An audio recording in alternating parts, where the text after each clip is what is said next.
വിഷ്ണു ശാലിനിയുടെ പുതിയ എപ്പിസോഡിൽ തൻ്റെ അടുത്തിരിക്കുന്നത് തൻ്റെ കുഞ്ഞാണ് എന്നറിയുന്ന ശാലിനിക്ക് വളരെയധികം സന്തോഷമാവുകയാണ്. ശാലിനി അങ്ങ് കരയൊക്കെ ചെയ്യുകയാണ്. അന്നേരം ഈ പപ്പിക്കുട്ടി ചോദിക്കുന്നുണ്ട്, ആൻറ്റി ഡോക്ടർ അല്ലല്ലോ, പിന്നെ ആരാന്ന് ചോദിക്കുന്നുണ്ട്. അന്നേരം ആൻറ്റി ആരുമല്ല, എനിക്ക് ഇതേപോലെ ഒരു മോളുണ്ട്, ആ മോള് വീഴുമ്പോൾ ആൻറ്റി ഇങ്ങനെയാണ് സമാധാനിപ്പിക്കുന്നതെന്ന് പറഞ്ഞ് വീണ്ടും വീണ്ടും അങ്ങ് മുത്തം വയ്ക്കുകയാണ്.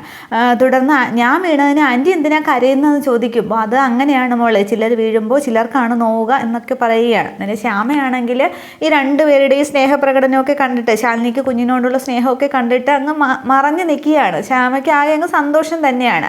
തുടർന്ന് ഈ കുട്ടിയാണെങ്കിൽ ശാലിനിയുടെ മടിയിലിരുന്നിട്ട് ആ മണിയിലേക്ക് നോക്കുകയാണ്. അന്നേരം മോൾക്ക് മണി അടിക്കണമെന്ന് ശാലിനി ചോദിക്കുമ്പോൾ അടിക്കണമെന്നുണ്ട്, പക്ഷെ എത്തില്ലല്ലോ എന്ന് പറയുകയാണ്. എന്നാൽ ആൻറ്റി സഹായിക്കാം എന്ന് പറഞ്ഞിട്ട് കുട്ടിയെ കൊണ്ട് ശാലിനി എഴുന്നേറ്റ ശേഷം കുട്ടി ഇങ്ങനെ എടുത്തു പൊക്കുകയാണ്. അന്നേരം ശാലിനിയുടെ കയ്യിലിരുന്നു കൊണ്ട് ഒരുപാട് സമയം കുട്ടി ഇങ്ങനെ മണി അടിക്കുന്നുണ്ട്.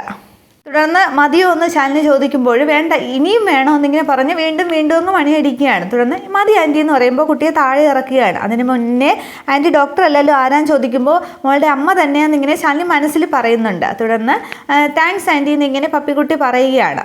അതിന് മുന്നേയും മടിയിലിരുന്ന ശേഷം പേര് ചോദിക്കുന്നുണ്ട്, എന്താ മോളുടെ പേരെന്ന് ചോദിക്കുമ്പോൾ പത്മിനി പപ്പിക്കുട്ടി എന്നാണ് എല്ലാവരും വിളിക്കുക എന്ന് പറയുമ്പോൾ അപ്പോൾ പപ്പിക്കുട്ടി എന്ന് പറഞ്ഞിട്ട് ശാലിനി വീണ്ടും ഉമ്മയൊക്കെ കൊടുക്കുകയാണ് കുട്ടിക്ക്. അന്നേരം ഈ താങ്ക്സ് പറയുമ്പോൾ ഇതിന് താങ്ക്സ് ഒന്നും പോരാ, വേറൊരു കാര്യം തരണം, ദേ ഇവിടെ ഒരു മുത്തം തരണമെന്നും പറഞ്ഞ് ശാലിനി കവിള് കാണിക്കുകയാണ്. അന്നേരം ശാലിനിയെ കെട്ടിപ്പിടിച്ച് പപ്പിക്കുട്ടി ഉമ്മ കൊടുക്കുകയാണ്. അന്നേരം ശാലിനിയുടെ കണ്ണൊക്കെ അപ്പോഴും നിറഞ്ഞങ്ങ് ഒഴുകിക്കൊണ്ടിരിക്കുകയാണ്. ശാലിനി വീണ്ടും കുട്ടിയെ ചേർത്ത് പിടിച്ച് വീണ്ടും ഉമ്മയൊക്കെ വയ്ക്കുകയാണ്. ഇതൊക്കെ ശ്യാമ കണ്ടുകൊണ്ട് നിൽക്കുകയാണ്. തുടർന്ന് ആൻറ്റി ഞാൻ പോട്ടെ, അമ്മയോട് പറയാതെയാണ് വന്നതെന്ന് പറയുമ്പോൾ ശാലിനി കരഞ്ഞുകൊണ്ട് സമ്മതിക്കുകയാണ്. തുടർന്ന് പപ്പിക്കുട്ടി ഓടിയങ്ങ് പോകുന്നുണ്ട്. ഇതേസമയം തൊഴുത് കഴിഞ്ഞ സത്യഭാമയാണെങ്കിൽ ഇങ്ങനെ തൊഴുതിന് ശേഷം കണ്ണുറന്ന് നോക്കുമ്പോൾ ശ്യാമയും പപ്പിക്കുട്ടിയും കാണുന്നില്ല. അന്നേരം ഇവളിത് എവിടെ പോയി എന്നും പറഞ്ഞ് ഭാമ അന്വേഷിച്ച് മുന്നോട്ട് നടക്കുകയാണ്. തുടർന്ന് ശാലിനിയുടെ അടുത്തേക്ക് ശ്യാമ ഓടി വരികയാണ്. കുഞ്ഞേച്ചി എന്നും പറഞ്ഞ് ഓടി വന്ന് കരഞ്ഞുകൊണ്ടും കെട്ടിപ്പിടിക്കുകയാണ്. അതിനുശേഷം ഇങ്ങനെ ശാലിനിയെ ഇങ്ങനെ മാറ്റിയിട്ട് അടിമുടി നോക്കുകയാണ്. അപ്പോൾ ജില്ലാ കളക്ടർ ഒടുവിൽ കുഞ്ഞേച്ചി സാധിച്ചെടുത്തു അല്ലേ എന്നും പറഞ്ഞ് ഒരു അന്നങ്ങനെ സംസാരിക്കുമ്പോൾ ചെറിയൊരു പുഞ്ചിയോട് കൂടി ശാലിനി ഇങ്ങനെ നിൽക്കുകയാണ്. അന്നേരം കുഞ്ഞേച്ചിക്ക് എങ്ങനെ സാധിച്ചു 6 വർഷം മോളെ ഒന്ന് കാണാതെ, അവളുടെ പേര് പോലും അറിയാതെ എന്നിങ്ങനെ ചോദിക്കുകയാണ്. അന്നേരം അങ്ങനെ വേണ്ടി വന്നു ഇങ്ങനെ പറയുകയാണ്. ശാലിനി പറയുന്നുണ്ട്. തുടർന്ന് കുഞ്ഞേച്ചിയുടെ മോൾ എവിടെയെന്ന് ചോദിക്കുമ്പോൾ ശ്രീകോവിലിൻ്റെ മുന്നിൽ വെച്ച് കണ്ടില്ലേ എന്ന് പറയുമ്പോൾ ആ കുട്ടിയാണോ കുഞ്ഞേച്ചിയുടെ മോള്, മിടുക്കി കുട്ടിയാണ് എന്ന് പറയുമ്പോൾ നിന്റെ മോളും എന്നിങ്ങനെ ശാലിനി പറയുകയാണ്. അന്നേരം ശ്യാമയുടെ മുഖം ഒന്ന് ചെറുതായിട്ടൊന്ന് വിഷമമാകുന്നുണ്ട്. അന്നേരം അങ്ങനെ തന്നെയാണ് വേണ്ടതെന്ന് പറയുകയാണ്. തുടർന്ന് വിഷ്ണുവേട്ടൻ എന്നിങ്ങനെ ചോദിക്കുമ്പോൾ അറിയാറായിട്ടില്ല എന്നിങ്ങനെ ശാലിനി പറയുകയാണ്. ഇതേസമയം സത്യഭാമയാണെങ്കിൽ അവരെ അന്വേഷിച്ച് ശ്യാമയും പപ്പിക്കുട്ടിയെയും അന്വേഷിച്ച് അവിടത്തേക്ക് എത്തിക്കഴിഞ്ഞിരുന്നു. തുടർന്ന് സത്യഭാമ ഇങ്ങനെ നോക്കുമ്പോൾ എന്തോ കണ്ട് അന്തിച്ചതുപോലെയാണ് കാണിക്കുന്നത്. പക്ഷെ പിന്നെ അടുത്ത സീനിലങ്ങ് കാണിക്കുന്നത് ശ്യാമയെന്നും പറഞ്ഞ് ചെന്ന് വിളിക്കുമ്പോൾ ശ്യാമ വേറൊരു പെൺകുട്ടിയായിട്ട് നിന്ന് സംസാരിക്കുന്നതാണ് കാണിക്കുന്നത്. അന്നേരം എന്താ ഇവിടെ നിന്നിങ്ങനെ ചോദിക്കുകയാണ്. അത് അത്രേ കാണിക്കുന്നുള്ളൂ. ബാക്കി ശ്യാമ ഓർമ്മിക്കുന്നതാണ് കാണിക്കുന്നത്. ശാലിനിയുമായിട്ട് ഇങ്ങനെ സംസാരിച്ചുകൊണ്ട് നിൽക്കുമ്പോൾ ദൂരെ നിന്ന് സത്യഭാമ വരുന്നത് ശ്യാമ കാണുകയാണ്. അന്നേരം കുഞ്ഞേച്ചി സത്യാമ്മ എന്ന് പറയുമ്പോൾ ശാലിനി പെട്ടെന്ന് അങ്ങ് അവിടെ നിന്ന് തറയിലിടുന്ന ബാഗും എടുത്തിട്ട് അങ്ങ് ആ തൂണിൻ്റെ മറവിലേക്ക് മാറുകയാണ്. അപ്പോൾ തന്നെ മറു സൈഡിൽ നിന്നും വേറൊരു പെൺകുട്ടി വരുന്നുണ്ട്. അന്നേരം ആ ശ്യാമയെന്നും പറഞ്ഞ് ഓടി വന്ന് ആ കുട്ടി വിളിക്കുകയാണ്. അന്നേരം സീതയല്ലേ എന്നിങ്ങനെ ചോദിക്കുകയാണ്. അന്നേരം ആ കുട്ടിയുമായിട്ട് സംസാരിച്ചുകൊണ്ട് നിൽക്കുന്നതാണ് സത്യഭാമ കാണുന്നത്. ശാലിനിയെ കാണുന്നില്ല. തുടർന്ന് ശാലിനി ആ പിറകെ ചുറ്റമ്പലത്തിൻ്റെ പുറകെ വശത്ത് നിൽക്കുകയാണ്. അന്നേരം അത് ആരാന്ന് ശ്യാമയോട് ചോദിക്കുമ്പോൾ അത് സീത, എൻ്റെ വീട്ടിനടുത്താണ് താമസിച്ചിരുന്നത്, കുടുംബശ്രീ ഹോട്ടലിൽ പാഴ്സലൊക്കെ വാങ്ങാൻ വരുമായിരുന്നു എന്ന് പറയുമ്പോൾ ശ്യാമയുടെ മുഖം ഒന്ന് ചെറുതായിട്ട് മങ്ങുകയാണ് കുടുംബശ്രീയുടെ കാര്യം പറയുമ്പോൾ. അപ്പോൾ ആ ഹോട്ടൽ ഇപ്പോഴും പ്രവർത്തിക്കുന്നുണ്ടോ എന്നിങ്ങനെ സത്യഭാമ ചോദിക്കുമ്പോൾ ഉണ്ടെന്നാണ് പറയുന്നത്. അമ്മ പോയപ്പോൾ ശാന്തേച്ചിയെ ഏൽപ്പിച്ചിട്ട് പോയി എന്നാണ് പറയുന്നതെന്ന്. അന്നേരം സത്യഭാമ ഒരു കുമ്പസാരം പോലെയല്ല, ശ്യാമയുടെ മുഖത്ത് നോക്കാതെയാണ് ബാക്കി കാര്യങ്ങളൊക്കെ പറയുന്നത്.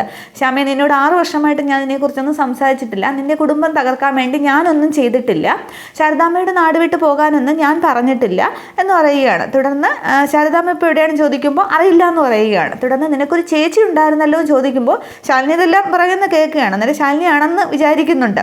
അന്നേരം ശാരിക എന്നിങ്ങനെ പറയുകയാണ്. അന്നേരം എനിക്കറിയില്ല, നമ്പർ പോലും ഇല്ല, കോൺടാക്റ്റ് ഒന്നും ഇല്ല എന്ന് പറയുമ്പോൾ വേറൊരാളുണ്ടായിരുന്നല്ലോ ശാലിനി എന്നിങ്ങനെ പറയുമ്പോൾ അതൊന്നും എനിക്കറിയില്ല എന്ന് പറയുകയാണ്. അന്നേരം അവൾ ട്രെയിനിങ്ങിന് പോയി എന്നൊക്കെ പറയുന്നത് കേട്ടു എന്ന് പറയുമ്പോൾ അതും എനിക്കറിയില്ല എന്നിങ്ങനെ ശ്യാമയങ്ങ് പറയുകയാണ്. തുടർന്നാണ് ശ്യാമയോട് പറയുന്നത്, നിങ്ങളുടെ കുടുംബം തകർക്കാനായിട്ട് ഞാനൊന്നും ചെയ്തിട്ടില്ല, ശാരദാമ്മയോട് ഇവിടം വിട്ട് പോകാനേ പറഞ്ഞില്ല, ശാലിനിയുമായിട്ട് യാതൊരു ബന്ധവും പാടില്ല എന്ന് എൻ്റെ മകനോട് പറഞ്ഞിട്ടുള്ളൂ. അവനത് ഇപ്പോഴും എതിർക്കുന്നുണ്ടെങ്കിലും അത് ശരി തന്നെയാണെന്നാണ് എൻ്റെ ഒരു വിശ്വാസം എന്ന് പറയുമ്പോൾ ഇതൊക്കെ എന്തിനാ സത്യാമ്മ ഇപ്പം എന്നോട് പറയുന്നതെന്ന് ശ്യാമ ചോദിക്കുകയാണ്. അന്നേരം ഒരു തെറ്റും ചെയ്യാത്ത ഞാൻ ഒരു തരത്തിലും ക്രൂശിക്കപ്പെടാനായിട്ട് സത്യഭാമ ക്രൂശിക്കപ്പെടാനായിട്ട് പാടില്ല, അതുകൊണ്ട് തന്നെയാണ് പറയുന്നതെന്ന് പറയുമ്പോൾ ശ്യാമയ്ക്ക് അങ്ങ് സങ്കടം വരുന്നുണ്ട്.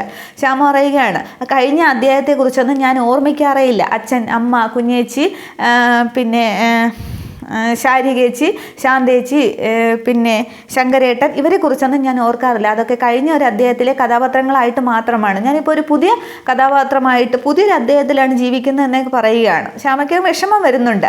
അച്ഛൻ, അമ്മ എന്നൊക്കെ പറയുമ്പോൾ ശബ്ദമൊക്കെ ഇടറുകയാണ്. തുടർന്നും പറയുന്നുണ്ട്, അങ്ങനെ പറഞ്ഞാലും മതിയാകില്ല, കഴിഞ്ഞ അധ്യായത്തിൽ നിന്ന് മാറി ഇപ്പം ഞാനൊരു പുതിയ അധ്യായത്തിൽ പുതിയ കഥാപാത്രങ്ങളോടൊപ്പം ജീവിക്കുന്നു. ഇപ്പോൾ അമ്മയ്ക്കും അച്ഛനും ഒക്കെ പകരമായിട്ട് എനിക്ക് അച്ഛനും സത്യാമ്മയും ഭർത്താവ്, കുട്ടി, പ്രീതി ചേച്ചി, അർജുനേട്ടൻ, അങ്ങനെ എല്ലാവരെയും കിട്ടിയില്ലേ, അപ്പോൾ മറ്റൊന്നും ആവശ്യമില്ല എന്നിങ്ങനെ പറയുമ്പോൾ ശ്യാമയുടെ ശബ്ദം ഇടറുകയാണ്. അന്നേരം മോളെ നിനക്ക് വിഷമമുണ്ടോ എന്ന് ചോദിക്കുകയാണ്. അന്നേരം വിഷമിച്ചിട്ടൊക്കെ എന്താ കാര്യം, ഇനി അവരെക്കുറിച്ച് അറിഞ്ഞിട്ട് ഒരു കാര്യവുമില്ല എന്നിങ്ങനെ അങ്ങ് ശ്യാമ പറയുകയാണ്. അന്നേരം ശ്യാമയ്ക്ക് വിഷമമുണ്ട് എന്ന് സത്യഭാമയ്ക്ക് ബോധ്യമാവുന്നുണ്ട്. പക്ഷേ സത്യഭാമയുടെ അഹങ്കാരം അതങ്ങോട്ട് സമ്മതിച്ചു കൊടുക്കുന്നില്ല.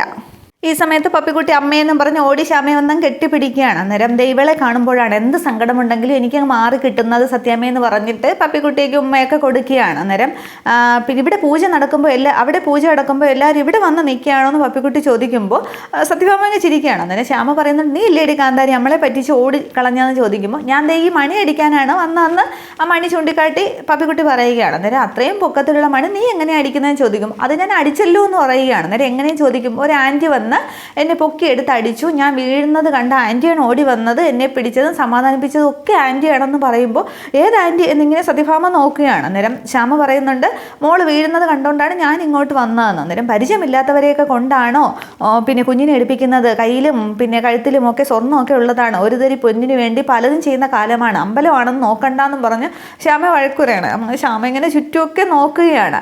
അന്നേരം അത് സീതയാ സത്യാമ്മയെന്ന് പറഞ്ഞിട്ടുണ്ട്. അന്നേരം സീതയോ എന്നിങ്ങനെ ചോദിക്കുമ്പോൾ നേരത്തെ ഞാൻ പറഞ്ഞില്ലേ കുടുംബശ്രീ ഹോട്ടലിനടുത്ത് താമസിക്കുന്ന എന്ന് പറഞ്ഞാൽ അവളാണ് എന്ന് പറയുകയാണ്. അന്നേരം ശാലിനി ഇതൊക്കെ ശ്രദ്ധിച്ച് നിൽക്കുകയാണ്. തുടർന്ന് നമുക്ക് പോകാമെന്നും പറഞ്ഞ് കുഞ്ഞിനെയും വിളിച്ചുകൊണ്ട് കൈയൊക്കെ പിടിച്ചാട്ടി സത്യാമ്മ കുഞ്ഞിനെയും കൊണ്ട് പോവുകയാണ്. തുടർന്ന് ശ്യാമ ഇങ്ങനെ തിരിഞ്ഞിരിഞ്ഞ് നോക്കുന്നുണ്ട് ശാലിനിയെ. തുടർന്ന് ശാലിനി ഇങ്ങനെ മുന്നോട്ട് വരുന്നുണ്ട്.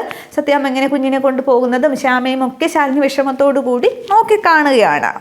തുടർന്ന് ശ്രീകോവിലിൻ്റെ മുമ്പിൽ വിഷ്ണു ഇങ്ങനെ തൊഴുതിട്ട് കണ്ണ് തുറന്ന് നോക്കുമ്പോൾ സത്യകുട്ടി മാത്രമേ ഉള്ളൂ. അങ്ങനെ സത്യകുട്ടിയെ നോക്കി ഇങ്ങനെ വിഷ്ണു ചിരിക്കുകയാണ്. തുടർന്ന് ശ്യാമയും സത്യഭാമയും പപ്പിക്കുട്ടിയെയും കൊണ്ട് വരുന്നുണ്ട്. നേരത്തെ ഇവിടെ സത്യകുട്ടി മാത്രമേ ഉള്ളൂ. തുടർന്ന് തിരുമേനിയാണെങ്കിൽ ഒരു നാളികേരം കൊണ്ടുവന്നിട്ട് വിഷ്ണുവിൻ്റെ കയ്യിലേക്ക് കൊടുക്കുകയാണ്. ഇത് ഉടച്ചിട്ട് വരാനായിട്ട് പറയുന്നുണ്ട്. അന്നേരം ശ്യാമയാണെങ്കിൽ ഈ കുഞ്ഞിനെ ശ്രദ്ധിക്കുകയാണ്. കുഞ്ഞ് ശ്യാമയെ നോക്കുന്നുണ്ട്. സത്യ എൻ്റെ കുഞ്ഞേച്ചിയുടെ മോള് എന്ന് പറഞ്ഞ് ശ്യാമയ്ക്കാകെ സന്തോഷമാണ്. കുട്ടിയുടെ അടുത്തേക്ക് ചെല്ലണമെന്നും അതിന് മുത്തം കൊടുക്കണമെന്നൊക്കെ ശ്യാമയ്ക്കൊക്കെ ആഗ്രഹമുണ്ട്. പക്ഷെ കഴിയുന്നില്ല. പക്ഷേ വിഷ്ണുവിനെയും സത്യയും ഒക്കെ ശ്യാമ നിന്നങ്ങ് ശ്രദ്ധിക്കുകയാണ്. തുടർന്ന് തിരുമേനിയോട് സത്യക്കുട്ടി പറയുന്നുണ്ട്, എൻ്റെ നാളികേരം കൂടി തന്നോളൂ, അമ്മ പ്രദക്ഷിണം വയ്ക്കുമ്പോഴേക്കും പൂജ ചെയ്താൽ മതിയല്ലോ, ഞാൻ കൊണ്ടുപോയി ഉടയ്ക്കാമെന്ന്. അന്നേരം വിഷ്ണു ഇതൊക്കെ അങ്ങ് ശ്രദ്ധിച്ചിരിക്കുകയാണ്. ഈ കൊച്ചിൻ്റെ സംസാരമൊക്കെ സത്യഭാമയും നോക്കിക്കൊണ്ട് നിൽക്കുകയാണ്. തുടർന്ന് നാളികേരമൊക്കെ വാങ്ങിയിട്ട് ഇങ്ങനെ നിൽക്കുമ്പോഴത്തേക്ക് സത്യമാണെങ്കിൽ വിഷ്ണുവിനോട് ചോദിക്കുകയാണ്, എന്താ ഇങ്ങനെ നോക്കി നിൽക്കണ്ടേ, നാളികേരം ഉടയ്ക്കണ്ടേ എന്ന് ചോദിക്കുകയാണ്. അന്നേരം ഉടയ്ക്കണം എന്നിങ്ങനെ വിഷ്ണു പറയുമ്പോൾ എങ്കിൽ വാ പോകാമെന്ന് പറയുകയാണ്. തുടർന്ന് അത് സത്യഭാമയ്ക്കും വിഷ്ണുവിനും ശ്യാമയ്ക്കും ഒക്കെ അത്ഭുതമായിട്ട് തോന്നുകയാണ് കുട്ടി ഇങ്ങനെ സംസാരിക്കുന്നത് കണ്ടിട്ട്. പക്ഷെ പപ്പിക്കുട്ടി ഇങ്ങനെ സത്യം തന്നെ നോക്കി നിൽക്കുകയാണ്. തുടർന്ന് പപ്പിക്കുട്ടിയോട് വിഷ്ണു അച്ഛൻ പോയിട്ട് വരാം എന്ന് പറഞ്ഞിട്ട് സത്യയും വിഷ്ണുവും കൂടി നാളികേരം ഉടയ്ക്കാനായിട്ട് പോവുകയാണ്. തുടർന്ന് ശ്യാമയും പപ്പിക്കുട്ടിയും സത്യഭാമയും അവിടെ നിന്ന് തൊഴുന്നുണ്ട്. പക്ഷേ ഇതൊക്കെ ശാലിനി അവിടെ മറഞ്ഞു നിന്ന് കാണുകയാണ്. തുടർന്ന് വിഷ്ണുവിൻ്റെ കൂടെ നാളികേരവുമായിട്ട് ഈ സത്യക്കുട്ടി പോവുകയാണ്. അങ്ങനെ തേങ്ങ ഉടയ്ക്കുന്ന സ്ഥലത്തെത്തുമ്പോൾ വിഷ്ണു ചെയ്യുന്നത് നോക്കി നിൽക്കുകയാണ് ഈ കുട്ടി. തുടർന്ന് വിഷ്ണു ആണെങ്കിൽ രണ്ട് കയ്യിലേക്ക് വെച്ച ശേഷം ഇങ്ങനെ പ്രാർത്ഥിക്കുന്നുണ്ട്. എന്നിട്ട് മുഖത്ത് ഇങ്ങനെ ഒഴിഞ്ഞ ശേഷം അതങ്ങ് എറിയുകയാണ്. അപ്പോൾ അത് പൊട്ടിപ്പോകുന്നുണ്ട്. തുടർന്ന് സത്യമാണെങ്കിൽ ഇതൊക്കെ നോക്കിക്കൊണ്ടിരിക്കുകയാണ്. തുടർന്ന് വിഷ്ണുവിന് മനസ്സിലാവുന്നുണ്ട് ഈ കുട്ടിക്ക് അറിയില്ല എന്നുള്ളത്. വിഷ്ണു ഇങ്ങനെ സത്യം നോക്കിയിട്ട് ഒന്നും അറിയാത്ത പോലെ ഇങ്ങനെ അങ്ങ് തിരിഞ്ഞ് നിൽക്കുകയാണ്. തുടർന്ന് സത്യമാണെങ്കിൽ വിഷ്ണു ചെയ്തതുപോലെ പ്രാർത്ഥിച്ചിട്ട് അതിനകത്തേക്ക് എറിയുകയാണ്. പക്ഷെ പൊട്ടുന്നില്ല. അന്നേരം വിഷ്ണുവിന് അങ്ങ് ചിരി വരുന്നുണ്ട്. വിഷ്ണു ചിരിക്കാതെ ഇങ്ങനെ വാ ഒത്തുകയാണ്.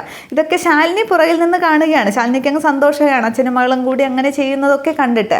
തുടർന്ന് പൊട്ടിയില്ലല്ലോ എന്ന് പറഞ്ഞിട്ട് ഈ കുട്ടി അങ്ങ് വിഷമിക്കുകയാണ്. അന്നേരം വിഷ്ണു ചിരിക്കുന്നുണ്ട്. തുടർന്ന് ഹേ മിസ്റ്റർ എന്നിങ്ങനെ വിളിക്കുകയാണ് വിഷ്ണുവിനെ. അന്നേരം വിഷ്ണു ഇങ്ങനെ ചുറ്റുമൊക്കെ നോക്കുമ്പോൾ നിങ്ങൾ തന്നെയാണ് വിളിച്ചതെന്ന് പറയുകയാണ്. അന്നേരം എന്നെയോ എന്ന് പറഞ്ഞിങ്ങനെ വിഷ്ണു ആ കുട്ടിക്ക് അനുസരിച്ച് നിൽക്കുകയാണ്. കുട്ടി സംസാരിക്കുന്ന അനുസരിച്ച്. അന്നേരം ഒരു കൊച്ചുകുട്ടി ഇവിടെ കിടന്ന് കഷ്ടപ്പെടുന്ന കണ്ടില്ലേ, നിങ്ങൾക്കൊന്ന് സഹായിച്ചുകൂടെ, ഒരു മനസാക്ഷി വേണ്ടേ എന്നിങ്ങനെ ചോദിക്കുകയാണ്. അന്നേരം ശാലിനിക്കും ചിരി തിരികെ വരികയാണ് ഈ കുട്ടിയുടെ സംസാര രീതിയൊക്കെ കണ്ടിട്ട്. തുടർന്ന് അല്ല വിഷ്ണു ഇങ്ങനെ കുട്ടിയുടെ അടുത്തേക്ക് ഇങ്ങനെ കുഞ്ഞ് നിന്നിട്ട് മേഡം പറയാതെ മേഡത്തെ സഹായിച്ചാലും മേഡത്തിന് ഇഷ്ടപ്പെട്ടില്ലെങ്കിലോ എന്ന് കരുതിയാണെന്ന് പറയുന്നുണ്ട്. അന്നേരം സഹായിച്ചോ എനിക്ക് ഇഷ്ടപ്പെടുമെന്ന് പറയുകയാണ്. അന്നേരം എന്നും പറഞ്ഞ് വിഷ്ണു നിന്നിട്ട് അല്ല ഞാൻ എന്താ വേണ്ടതെന്ന് ചോദിക്കുകയാണ്. അന്നേരം അതിങ്ങോട്ട് എടുക്ക് എന്ന് പറയുകയാണ്. അന്നേരം എടുക്കണോ ഇതിപ്പോൾ എങ്ങനെയാണെന്ന് പറഞ്ഞിട്ട് വിഷ്ണു അവിടെ കിടന്നൊരു കമ്പി വെച്ച് എടുത്ത് ആ തേങ്ങ ഇങ്ങനെ പൊക്കി എടുക്കുന്നുണ്ട്. തുടർന്ന് വിഷ്ണു അത് കയ്യിലേക്ക് എടുത്തിട്ട് അല്ല ഇനിയിപ്പോൾ ഇത് എന്താ ചെയ്യേണ്ടതെന്ന് ചോദിക്കുമ്പോൾ അങ്ങോട്ട് ഉടക്കി ഉടക്കി എന്നിങ്ങനെ കുട്ടി പറയുകയാണ്. അന്നേരം വിഷ്ണു ഇങ്ങനെ പ്രാർത്ഥിക്കാൻ വയ്ക്കുകയാണ്. എന്നിട്ട് മേഡം പ്രാർത്ഥിക്കുന്നില്ലേ എന്ന് പറഞ്ഞിട്ട് അത് ഈ കുട്ടിയുടെ കയ്യിലേക്കും കൊടുക്കുന്നുണ്ട്. അന്നേരം വിഷ്ണുവിൻ്റെ കയ്യിൽ വെച്ച് തന്നെ അത് തൊട്ട് ഈ സത്യകുട്ടിയും പ്രാർത്ഥിക്കുന്നുണ്ട്. അന്നേരം ആ സത്യകുട്ടി കണ്ണടച്ച തേങ്ങയിൽ തൊട്ട് പ്രാർത്ഥിക്കുന്നതൊക്കെ വിഷ്ണു ഇങ്ങനെ നോക്കിയ പുഞ്ചിരിയോട് കൂടി നോക്കിക്കൊണ്ട് നിൽക്കുകയാണ്. ശാലിനിയും പുറകിൽ നിന്ന് നോക്കുന്നുണ്ട്. ഇത്രയും ആകുമ്പോൾ എപ്പിസോഡ് അവസാനിക്കുകയാണ്. തുടർന്ന് വിഷ്ണു തന്നെ തേങ്ങ എറിഞ്ഞ് പൊട്ടിക്കുന്നുണ്ട്. അതിനുശേഷം എൻ്റെ ബെസ്റ്റ് ഫ്രണ്ടാണ് എന്നൊക്കെ പറഞ്ഞ് അവർ തങ്ങളിൽ കമ്പനി ആവുന്നതും ഒക്കെയാണ് കാണിക്കുന്നത്. അതൊക്കെ പുതിയ വിശേഷങ്ങൾ. ഇന്നത്തെ എപ്പിസോഡ് ഇത്രയേ ഉള്ളൂ. Okay, thank